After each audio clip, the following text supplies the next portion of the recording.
प्रणाम गुरुजी। हाँ, आपका प्रणव स्वीकार है। आपको प्रणाम। बोलिए। अरे बहुत दिन से महाराज जब हम फोन लगावत कब लग नहीं पावता सरकार, आज कैसे लग गई बा महाराज। ऐसा है ना, आपका फोन रजिस्टर नहीं है ना, इसलिए उठाया नहीं जाता होगा। ये हाँ बात है ना। गुरुजी हम कुछ जानकार नहीं की जानत नहीं कि हम एगो पंथ में ढेर दिन से भुगलाई लेनी 8-7 साल से। हाँ हाँ हाँ हाँ।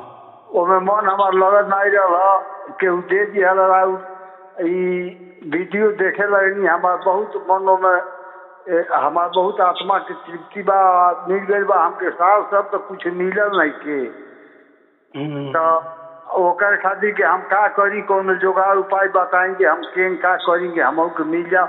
हमार उम्र भी ढेर हो गई, 60-70 साल से ऊपर जाता। ऐसा है। आपने कितने वीडियो सुने? 1 महीना से सुना तानी, 2-3 रोज वीडियो सुनी ला। हाँ हाँ हाँ। तो आपको क्या समझ में आ गया?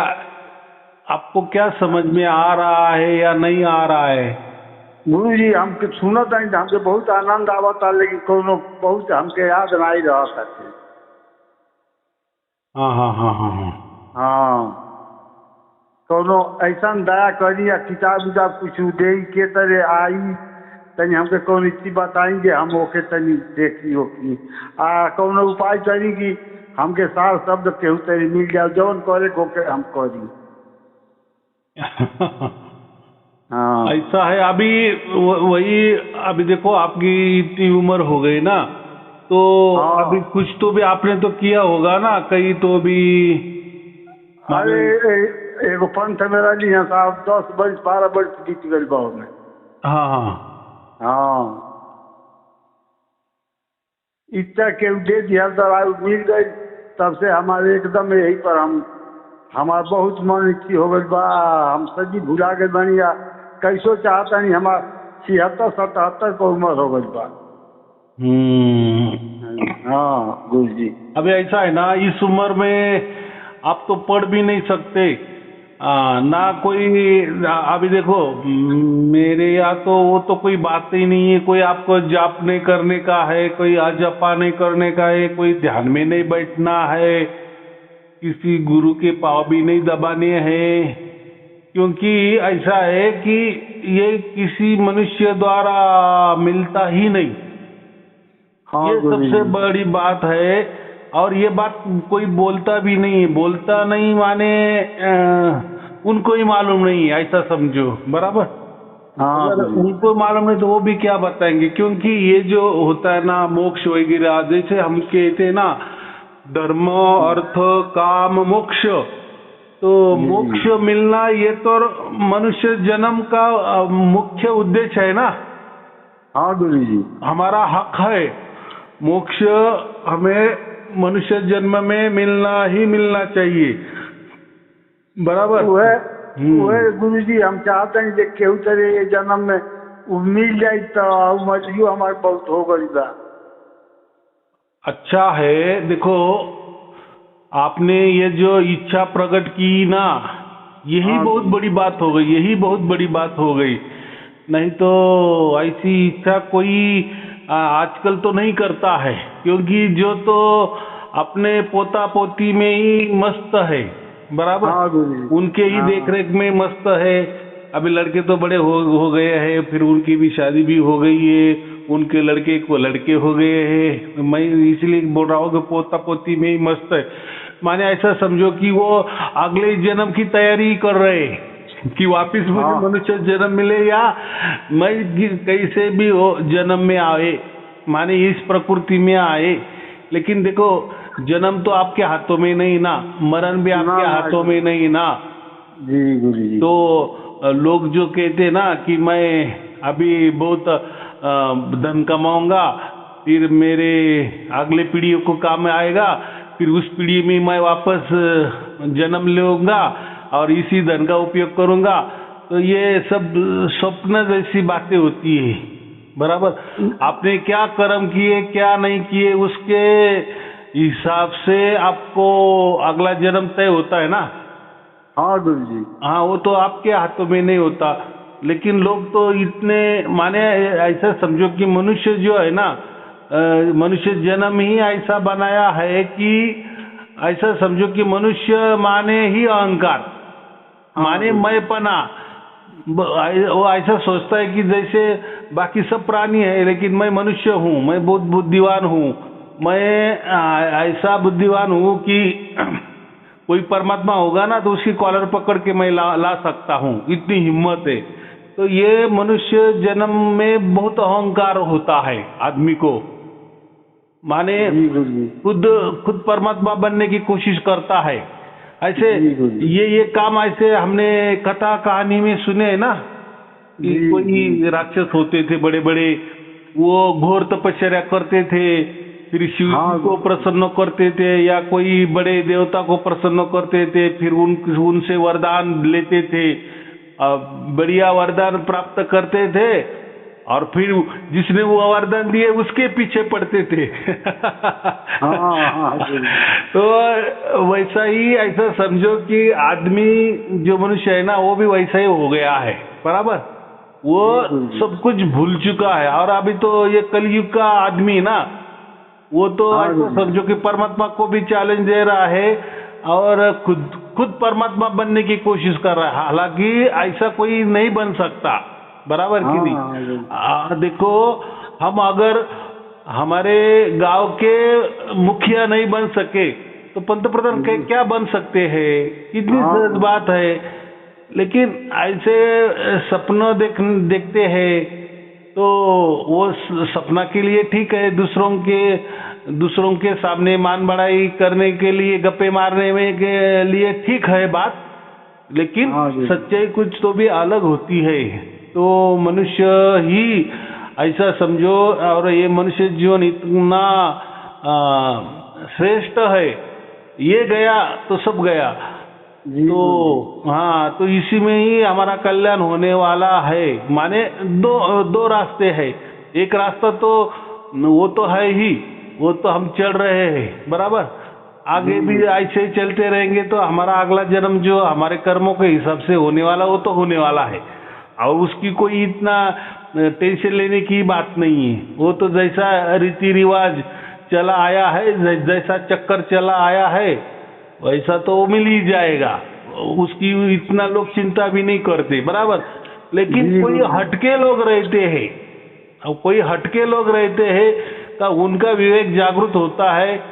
जैसा आपका अभी हुआ है कि इतनी बड़ी उम्र होने के बावजूद भी आपका हट कर रहे हो कि मुझे मोक्ष मिलना ही मिलना चाहिए, नहीं तो मेरा जीवन, इतना जीवन मनुष्य जन्म मिला, उसका कोई उपयोग नहीं है, बराबर कि नहीं। जी गुरु जी, ये एकदम दिल में ये बात कि कवनो तरह से गुरु जी का कृपा, भगवान प्रभु का, भाई परमात्मा का, कि आपसे आपका वीडियो मिलल, आपसे दर्शन हो गए, बात हो गई, हमारा तो वही धन्य हो गई जी गुरु जी। तो मैं वही बोल रहा हूँ, ऐसा समझो कि आपका आधा मोक्ष पक्का हो गया। जब आप इतना विचार कर रहे हैं, ये मोक्ष वाला विचार करना, ये कोई क्या बोलते हैं, आसान बात नहीं है जी गुरु जी। हाँ, नामुमकिन बात है। हम बोलते हैं ना, आसान नहीं तो नामुमकिन है, कोई विचार नहीं लाता है। हाँ, ऐसा कोई ऐसा बोल देता है कि मुझे मोक्ष चाहिए, मुझे मोक्ष में जाना है, लेकिन वो बहुत अलग बात है। सचमुच में दिल से जिनको मोक्ष पाना है ना, जैसे क्या होता है, जैसे अभी आपका उम्र हो गई तो अभी आपको मोक्ष का महत्व समझ में आ गया। जी गुरु जी, एकदम ये लगल बा, ये जीवन में अगर मिल जाए तो हम धन्य हो जाए, बराबर कि नहीं। तो ऐसा है, कम से कम आपने ये लाया, बहुत अच्छी बात है। ऐसा समझो आपका आधा काम हो गया, अभी रहा आधा काम। अभी मैं क्यों कह रहा हूँ आधा काम, क्योंकि ये इच्छा आपने किया ना, ये बहुत है। नहीं तो आजकल के बूढ़े लोग भी देखे ना, तो मुझे से कोई बात भी करते हैं तो यही बोलते हैं कि वो तो लड़का है मेरा, वो तो ऐसा ही निकला है, मेरी बहू ऐसी है, मेरा लड़का ऐसा है।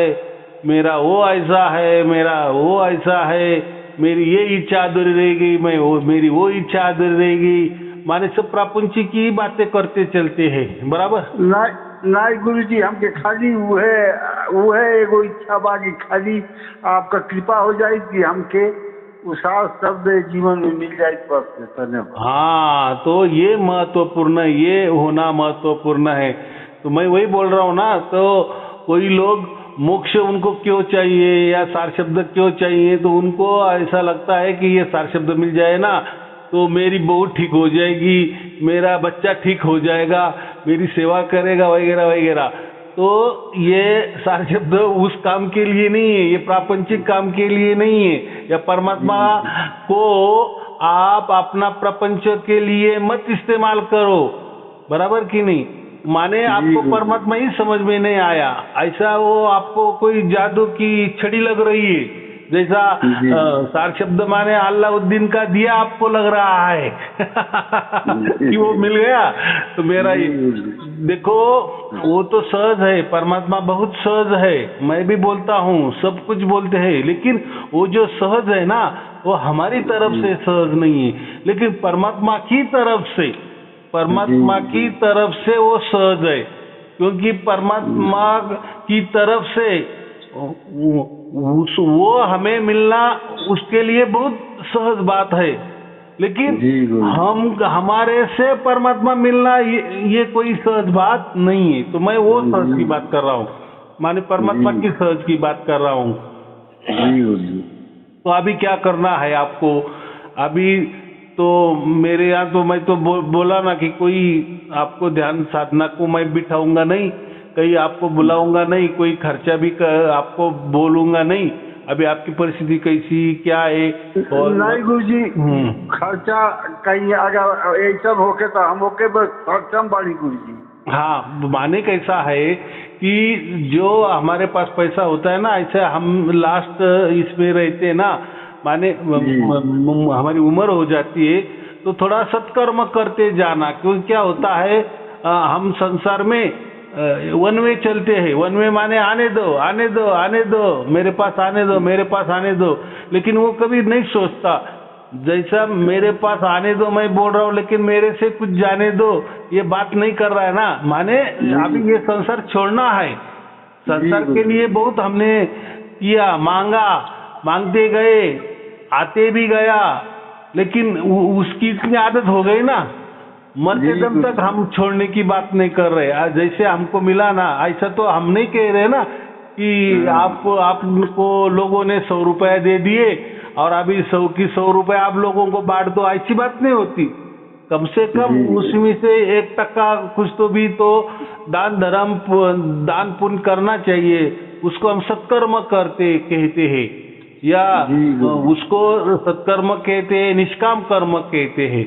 क्योंकि जो भी हम निष्काम कर्म करेंगे या सत्कर्म करेंगे, उसमें देखो वो 2 प्रकार का भाव रहता है। उसमें जो भी लोग सत्कर्म करते हैं ना, जैसे भूखेले को अन्नदान करते हैं, कोई स्कूल को पैसा दे देता है, कोई जो सामूहिक शादी होती है उसके लिए पैसा देता है, तो कोई बीमारी लोगों को पैसा देता है, तो वो सत्कर्म में बहुत सारे हैं।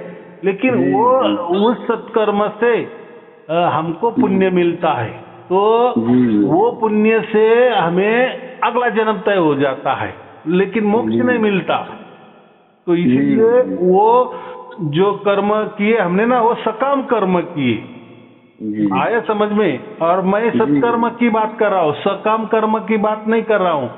जो लोग भी, अब लोगों को यही समझता नहीं कि सत्कर्म क्या होता है और सकाम कर्म क्या होते। माने जो कर्म में कोई हम लालच रखते हैं, वासना रखते हैं, लोभ रखते हैं, हेतु रखते हैं कि मैं अभी बहुत सारा दान पुण्य करूंगा, स्कूलें बनाऊंगा, कोई बड़े बड़े हॉस्पिटल बनाऊंगा, या लोगों की बहुत सारी सेवा करूंगा, फिर उसके बदले मुझे कोई अगला अच्छा जन्म मिले, मैं स्वर्ग में जाऊं, या मैं कोई वैकुंठ मुझे मिल जाए, कोई मुझे गोलोक मिल जाए, कोई अच्छा मिल जाए, तो वो कामना रहती। माने आप जो सत्कर्म कर रहे हो उसके बदले आप कुछ तो भी चाह रहे हो, जी तो वो सत्कर्म हुआ क्या? नहीं हुआ ना, नहीं वो सकाम कर्म हुआ। माने जी। उसके पीछे आपने कुछ तो भी हेतु रखा, कारण रखा कि जी, अगर जी। मैंने ऐसा कोई दान पुण्य किए तो मुझे अच्छी जगह मिल जाएगी, बराबर कि जी। नहीं? तो परमात्मा के लिए ये नहीं चाहिए, परमात्मा के लिए सत्कर्म चाहिए। माने ऐसा कर्म कि बस मैं जो भी अभी सत्कर्म करूंगा या निष्काम कर्म करूंगा वो सिर्फ और सिर्फ मोक्ष के लिए ही करूंगा, जी बराबर? गुरुजी। हाँ, माने किसी को आपने 4 रुपए भी दिए ना तो मोक्ष के लिए दिए हैं, बराबर? हाँ हाँ गुरुजी। ये हेतु से फिर वो उसको हम सत्कर्म कहते हैं। तो उस हेतु से अगर हमने किए तो हमें फिर मोक्ष मिल ही जाता है, 100% मिल जाता है। थोड़ा हम क्या ऐसा नहीं बोल रहे कि आप पूरा लोगों को बांट दो, मैंने वो बात नहीं की है, लेकिन देने की बात करो। लेकिन देव भी ऐसा, लोगों को देव भी अच्छा ऐसा कि उसमें आप कोई लोभ लालच मत रखो, कोई कामना मत रखो, माने फल की अपेक्षा मत रखो। हाँ, मैं लोगों को बांटूंगा लेकिन मेरे घरदार, मेरे बच्चे नाती पोती का अच्छा हो, उसका कल्याण हो जाए, माने मेरे अगले पीढ़ी का, फिर वो जो लोग धन कमाते हैं वो बोलते हैं मेरे 7 पीढ़ी का उद्धार हो जाए। फिर उसी में ना ये इस आप में क्या फर्क पड़ा? कुछ फर्क नहीं ना। वो भी वही करते हैं ना कि मैं जो भी कमा रहा हूँ आगे अगले पीढ़ी वाले को, अरे भाई हम भी, हमारे दादा के दादा हो गए, हम उनको पहचानते नहीं, मानते भी नहीं, कौन कैसे थे, क्या थे, उन्होंने हमारे लिए क्या किए क्या नहीं। अगर वो आदमी हमारे सामने नहीं है या उनके बाद हमारा जन्म हो गया है तो हमारा क्या प्रेम रहता रहेगा दादाजी के दादाजी के ऊपर, जो दादाजी हमने देखे ही नहीं है, समझो जी गुरुजी। तो हम भी किसी के दादाजी हो जाएंगे कि नहीं मरने के बाद? जी जी। तो वो क्या हमें याद रखने वाला है? और ये भी क्या बात हो गई यार, हम मरेंगे तो भी अकड़ के मरेंगे यार, मरेंगे तो मेरे बाद में मेरा बहुत बड़ा लोगों ने श्राद्ध करना चाहिए, तर्पण करना चाहिए, मेरे लिए मेरा नाम लेके गांव भोज देना चाहिए। माने मरने के बाद ये अकड़ क्या काम की है? एक अकड़े हो गए ना जी। हाँ, मरने के बाद मेरा नाम होना चाहिए, लोगों ने नाम लेना चाहिए, मेरी मूर्ति बनानी चाहिए, मुझे पूजना चाहिए, मेरे फोटो की पूजा होनी चाहिए। तो ये क्या होगा? ये अकड़ हो गया। माने आप मुक्त होना नहीं चाह रहे, इसका मतलब आप मुक्त होना नहीं चाह रहे हैं। हाँ गुरुजी। माने किसी, देखो आप मर गए, आपकी किसी ने मूर्ति बनाई या आपकी फोटो की पूजा हो रही है तो उसका भाव तो वही रहेगा ना कि ये फोटो में है, ये मूर्ति में वो है, तो आपको कैसा मोक्ष मिलेगा? नहीं मिलेगा ना। और वो भी चाहत आपकी थी ना कि मैं मरने के बाद भी मेरा नाम रोशन होना चाहिए। चलो जिंदा थे तब हमारा नाम नहीं रोशन हो गया, लेकिन लोग मरने के बाद भी हमारा नाम ऊंचा होना चाहिए, मुझे अच्छा लोगों ने कहना चाहिए, अरे भाई मर गए, कौन देखने वाला है, बराबर कि नहीं? वो सबसे कुछ फायदा नहीं गुरुजी। हाँ, और ऐसी कोई सुविधा होती है क्या? आपने ऐसा क्या काम किए कि परमात्मा आपको ऐसा काम करवा देगा कि चलो देख तेरे लोग कितने नाम निकाल रहे, देखो तेरी कितनी लोगों ने मूर्ति बिठाई है, कितने लोगों ने तेरा नाम का लॉकेट गले में डाला है, चौरे चौरे पे तेरा नाम दिया है। तो ये अहंकार हो गया, बराबर? और ये अहंकार से आपको कभी मुक्ति नहीं मिली, कभी नहीं मिलेगी, बराबर? क्योंकि लोग खींचते हैं ना आपको। जैसे आप मरने के बाद आपकी अगर इच्छा है कि लोगों ने मेरी पूजा आरती करनी चाहिए, मुझे मेरी मान बढ़ाई करनी चाहिए, मेरा नाम निकलना चाहिए, मेरा नाम रोशन होना चाहिए, तो चलो वो आपकी इच्छा भी पूरी हो गई। लेकिन आपका जो क्या बोलते हैं, आपका आत्मा उसमें अटक जाएगा कि नहीं? फोटो में अटक जाएगा कि नहीं? मूर्ति में अटक जाएगा कि नहीं? तो जाएंगे क्या आप? आप जड़ हो जाएंगे ना। हाँ, सब लोग खींचेंगे आपको उल्टा। हाँ, क्योंकि लोगों को क्या मालूम है आप क्या थे क्या नहीं। लेकिन अगर जब आप मरने के बाद लोगों को मालूम होगा कि नहीं ये बहुत बड़े संत थे, बराबर, ये तो मोक्ष को चले गए हैं, हाँ तो फिर वो ऐसे कभी कामना नहीं करेंगे कि इन्होंने आना चाहिए, बराबर। हाँ, श्रद्धा से हाथ जोड़ेंगे वो बात अलग है, उसमें कोई नुकसान नहीं है, बराबर जी गुरुजी। लेकिन माने हमारी वो इच्छा होनी चाहिए कि मरने के बाद हमारा कोई किसी ने नाम भी नहीं निकालना चाहिए। हाँ, श्रद्धा से निकाला वो बात अलग है, लेकिन उन्होंने नाम भी निकाला, लेकिन ऐसा निकालना चाहिए कि ये बहुत बड़े संत थे, या संतों जैसा इन्होंने काम किए, इनको परमात्मा मिले थे, या जो भी है वो, बराबर। तो उसी हिसाब से अगर उन्होंने नाम लिया आपका, वो अच्छी बात है। लेकिन कोई इसमें से कोई लोभ लालच से आपको ये कर रहे, पूजा आरती आपको कर रही है, तो वो गलत बात है, तो वो आपको उल्टा खींच लेंगे। चलो वो ये जाने दो, अभी ये तो आपको बात समझ में आ गई। तो अभी इतना ही करना है, इतना ही करना है कि आज जितना हो सके अपने हाथों से सत्कर्म करो, और बस वो सिर्फ मोक्ष के लिए करना है। मुझे मोक्ष मिलना चाहिए, इसलिए मैं ये कर रहा हूँ। जो भी आप कर्म करोगे, जैसे फिर आपका कर्म, आपका शरीर या मन, कहते हैं ना तन मन धन, तीनों से भी जैसी होगी वैसा करते रहना, लेकिन ऐसा ज्यादा नहीं। जो अपना मन के मर्जी से, इच्छा से हो सके उतना मरते दम तक करना है, थोड़ा थोड़ा, बराबर। हाँ, लेकिन वो उसमें कोई भी लोभ लालच, कोई मान बढ़ाई नहीं रखनी है, कोई सिर्फ इतना ही करना है कि उसमें कि मुझे मोक्ष मिलना चाहिए। फिर कोई भी काम करो आप, लेकिन आपका उद्देश्य वही होना चाहिए, बराबर। तो आपको फिर जैसे जैसे आप प्रवचन सुनते जाएंगे, वैसा वैसा आपको ज्ञान भी मिलता जाएगा, और जो गुत्थी जो है आपके मन में, या जो संशय है, जो कोई आपके सवाल है, वो भी ऐसे जीते जी वो छूट जाएंगे, उसके जवाब मिलते जाएंगे, अब वो उससे आप छुटकारा पाएंगे। फिर वो गुत्थी, वो गांठ निकलती जाएगी, बराबर, छूटती जाएंगी। वैसे आप हल्के फुल्के होते जाएंगे, दिन ब दिन हल्के फुल्के होते जाएंगे। माने ऐसा समझो कि आप एक गुब्बारा बन चुके हो, और जैसे जैसे दिन जा रहे वैसा वो गुब्बारा ऊपर की तरफ जा रहा है, मोक्ष की तरफ जा रहा है, ऐसा समझो। माने इतना आप हल्के होना है। अभी कोई मन में ये नहीं लाना कि मेरे बच्चे का क्या होने वाला है, मेरा पोता पोती का क्या होने वाला है, ये अभी वो छोड़ दो। अभी वो देखो, जो भी आदमी आता है ना, जन्म लेता है ना, वो उसका कर्म भाग्य साथ में लाता है, बराबर। ये तो हम बोलते हैं कि मेरी वजह से मेरे लड़कों का कल्याण हुआ, मैंने इतनी प्रॉपर्टी कमाई इसलिए मेरे लड़कों का कल्याण हो गया, तो ये झूठी बात होती है, बराबर।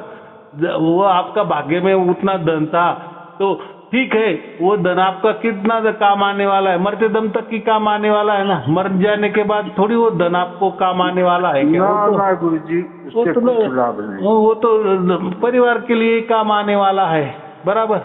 ठीक है, परिवार खाएंगे, आपका नाम लेते जाएंगे, इतना ही होगा ना।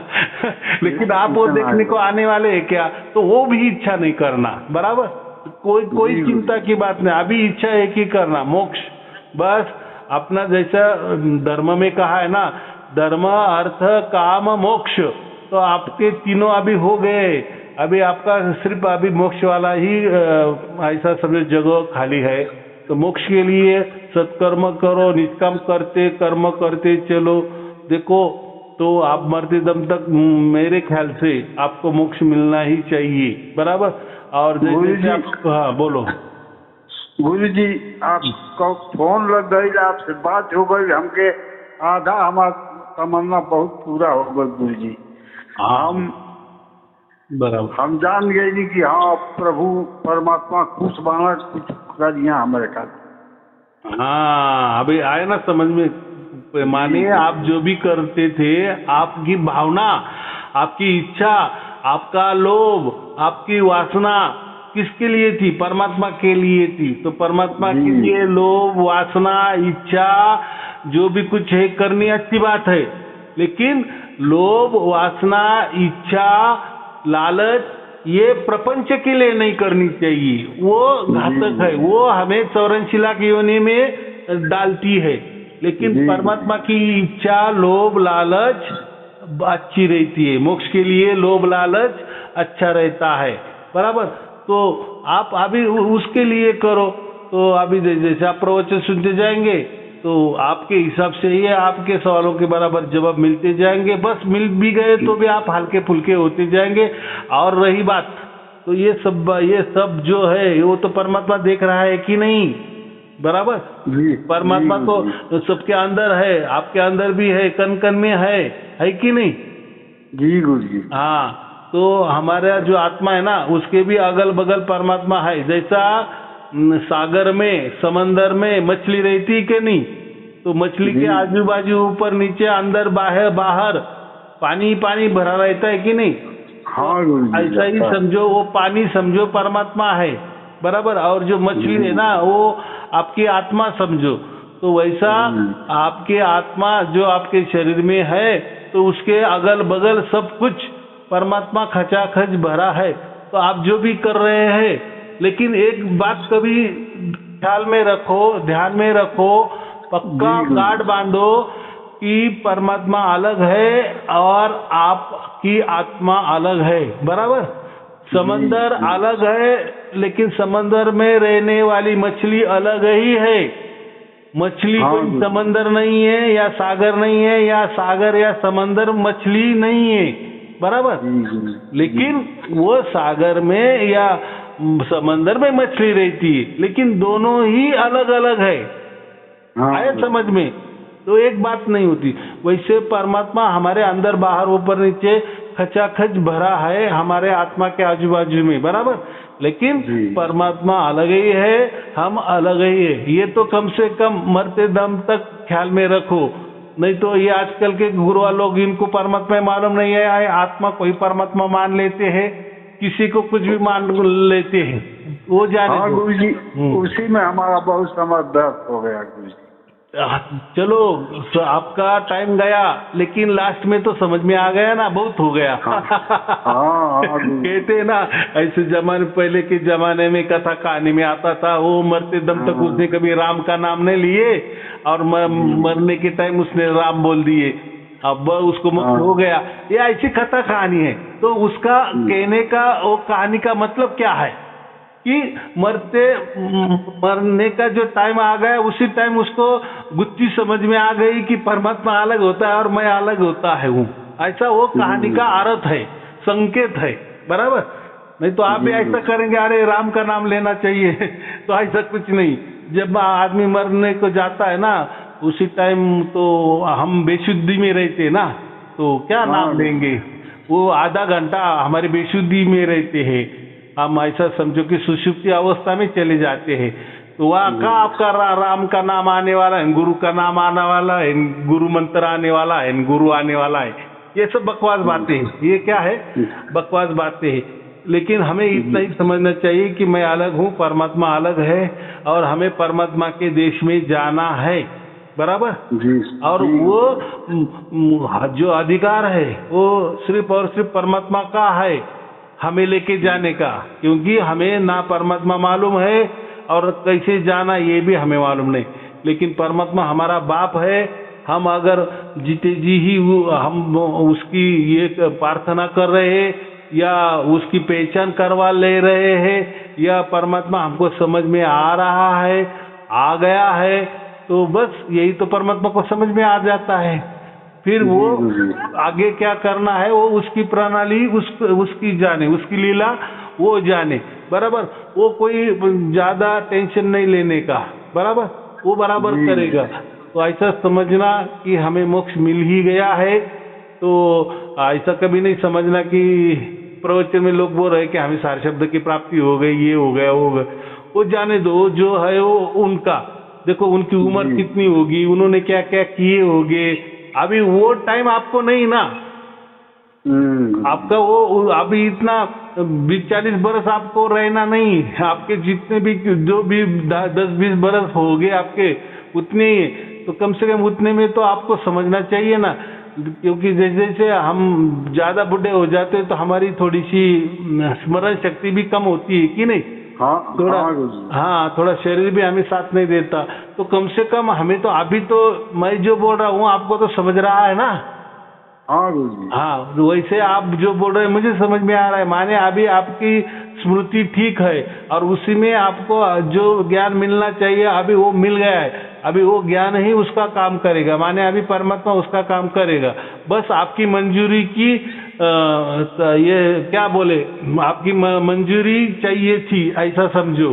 बस जी, परमात्मा जी, को आपकी मंजूरी मिल गई कि ये आना चाह रहे, मेरे देश में आना चाह रहे, मेरे स्थान में आना चाह रहे, माने मेरे मोक्ष में आना चाह रहे, तो कोई बात नहीं है। आपकी इच्छा महत्वपूर्ण थी, बराबर। बाकी कर्म के भोग तो आपने बहुत सारे भोग भी ले लिए हैं, क्योंकि इतना उम्र हो गए तो हाँ इतनी गुरुजी, उम्र हो गए, माने आपके जो कर्म थे प्रारब्ध के हिसाब से वो सब कुछ हो गए हैं, बराबर। अभी सिर्फ राह देखनी है कि कहाँ जाना है, तो अभी आपको राह भी मिल गई, तो कोई चिंता हाँ की बात गुरुजी, नहीं। कोई चिंता की बात नहीं। आप बराबर, परमात्मा सब समझ रहा है। आप परमात्मा बराबर आपके मन में, बुद्धि में बराबर डालेगा, बस उसके हिसाब से चलो। मैंने तो अभी कहा दिया है कि जो भी आपके हाथों से जो भी कुछ होगा सत्कर्म करते जाओ, लेकिन मोक्ष के लिए करो। निष्काम कर्म करते जाओ, मोक्ष के लिए करो। उद्देश्य मोक्ष, ये ध्यान में रखो, ख्याल में रखो। वो सब कुछ परमात्मा तो देख ही रहा है आपको, बराबर वो उसके प्रणाली से, उसके हिसाब से वो बराबर उठा लेगा, आपको मोक्ष मिलने वाला ही है, बराबर। जी गुरुजी। चलो ठीक है, और कोई पूछना है? नहीं गुरुजी, थोड़ा सेवा देना चाहते हैं, हम मोबाइल चलाते नहीं है, कैसे क्या करें? हाँ वो ठीक है, किसी जानकार जो होता है उसको जी। पूछ लो, वो बता देगा। हाँ, वो भी कोई टेंशन की बात नहीं। चलो ठीक है, ठीक आपको और गुरुजी। आपके परिवार के लिए शुभ आशीर्वाद, मंगल बस। आशीर्वाद। सत साहेब जी, सत साहेब जी, सत साहेब जी। गुरुजी प्रणाम।